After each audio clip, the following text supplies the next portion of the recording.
Hello everyone, I am creating a video real quick to illustrate a new shader that I've created for Empire at War that is a modification of the original game's mesh bump colorize shader.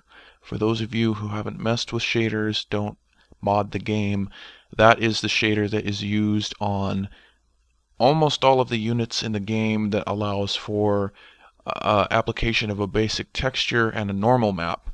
What I've done is I've added the capability to apply a third texture that has an alpha channel and will allow for transparency to be applied. The default game's alpha shader that allows for transparency and a base texture but no normal map doesn't really look all that great. It doesn't interact with the global lighting very well.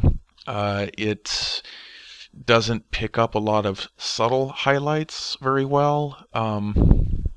It just isn't all that good.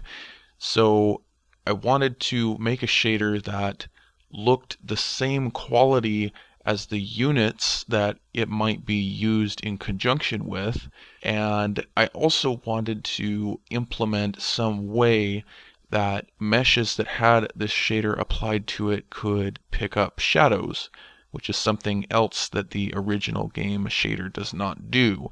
If a unit passes over it, or it goes underneath a prop, or something else that is casting a shadow, it will simply omit the shadow, which kind of takes it out of place, makes it look like it doesn't belong. It's just one of those subtle things that kind of pulls your attention out of the game, breaks that immersion. And I am a firm believer, as most of you know, that these small details are what really make a mod great. So this is showcasing those abilities to have base texture, normal maps, transparency, better interaction with light, the global lighting on the maps and that sort of thing, and the ability to receive any shadows that are cast. And I would just like to give a really special thanks to Gawkler on the Empire at War Modding Hub Discord, who figured out that I was missing a step in compiling the shader.